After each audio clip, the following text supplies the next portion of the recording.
कर्नाटक में चुनावों का ऐलान, लेकिन नहीं बन सकता करप्शन मुद्दा। जाने आखिर क्या है इसके पीछे कारण। कर्नाटक विधानसभा चुनाव का बिगुल भले ही बज गया हो, लेकिन कर्नाटक एक ऐसा राज्य है जहां भ्रष्टाचार चुनावी मुद्दा नहीं बन सका। घपले घोटाले के आरोपों से ना भाजपा अछूती है, ना कांग्रेस और ना जेडीएस। इन आरोपों के बावजूद ये पार्टियां समय समय पर सरकार बनाती रहीं, यानी चुनावी राजनीति में इन भ्रष्ट नेताओं की करतूतों का पार्टी की सेहत पर कोई असर पड़ा नहीं। अभी भाजपा विधायक मदल विरूपाक्षप्पा और कांग्रेस नेता डीके शिवकुमार चर्चा में हैं। मदल विरूपाक्षप्पा के अफसर बेटे 40 लाख रुपए घूस लेते पकड़े गए। भाजपा विधायक और उनके बेटे के ठिकानों से 8 करोड़ रुपए बरामद किए गए। दूसरी ओर कांग्रेस नेता डी शिवकुमार जनता के ऊपर नोट बरसाने के कारण विवादों में घिर गए हैं, यानी ये कह सकते हैं कि सबके दामन पर दाग है। वो कैसे? दरअसल 2011 में कर्नाटक लोकायुक्त से एक लिखित शिकायत की गई थी कि राज्य के 3 पूर्व मुख्यमंत्रियों एसएम कृष्णा, धर्म सिंह और एचडी कुमारस्वामी ने अपने अपने कार्यकाल में अवैध खनन की इजाजत दी थी। आरोप लगा था कि ये तीनों मुख्यमंत्री खनन पट्टा आवंटन की गड़बड़ी में शामिल थे। लोकायुक्त ने इनके खिलाफ जांच के आदेश दिए थे।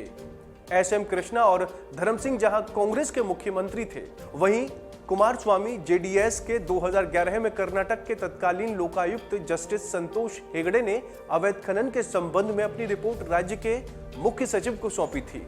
इस रिपोर्ट में कहा गया था कि भाजपा के तत्कालीन मुख्यमंत्री येदियुरप्पा के परिवार के लोगों को कई कंपनियों ने भुगतान किए थे।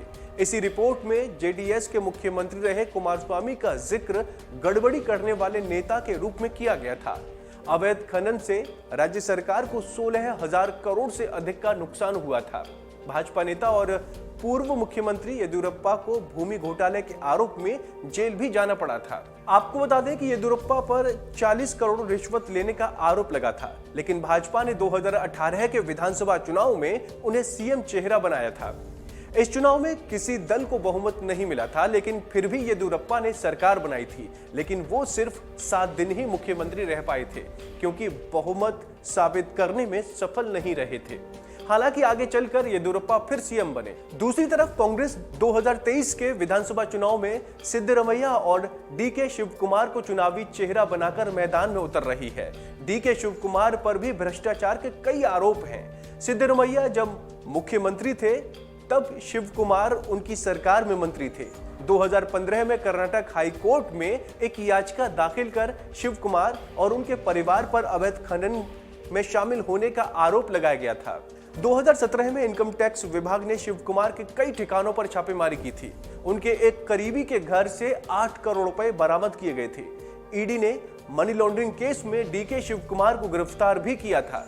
अगर मान लिया जाए कि 2023 के चुनाव में कांग्रेस को जीत मिलती है, तो क्या शिवकुमार को कोई महत्वपूर्ण पद नहीं मिलेगा? यानी भ्रष्टाचार के आरोपी नेता कर्नाटक में फलते फूलते रहे हैं, यहां तक कि उन्हें जनता का समर्थन भी मिलता रहा है।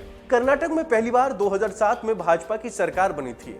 इसके बाद उसका प्रभाव यहां बढ़ता गया। 2008 के विधानसभा चुनाव में भाजपा ने 224 में से 110 सीटें जीतकर सभी को चौंका दिया था। इस बार भाजपा के येदियुरप्पा बहुमत वाली सरकार के मुख्यमंत्री बने। यहां भ्रष्टाचार इसलिए मुद्दा नहीं बन पाया क्योंकि मतदान की प्रवृत्ति सामुदायिक रुझान से संचालित है।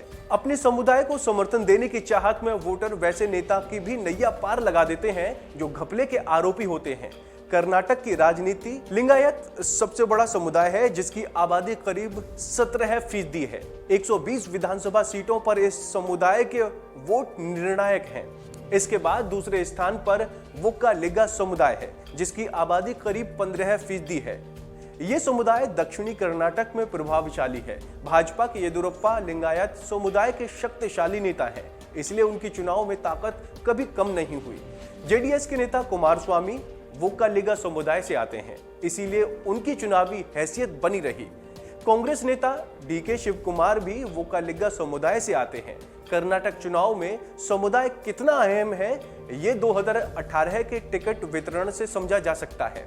दरअसल 2018 के विधानसभा चुनाव में भाजपा ने लिंगायत समुदाय के 68 उम्मीदवारों और कांग्रेस ने 49 उम्मीदवारों को चुनावी मैदान में उतारा था। कर्नाटक में लिंगायत समुदाय के 8 नेता मुख्यमंत्री पद पर भी आसीन हो चुके हैं। जब चुनाव में जाति और धर्म सबसे बड़ा आधार हो तो फिर भ्रष्टाचार कैसे चुनावी मुद्दा बनेगा। तो दोस्तों, उम्मीद है आपको हमारी ये जानकारी पसंद आई होगी। ऐसी ही तमाम अपडेट्स के लिए आप देखते रहिए वन इंडिया हिंदी।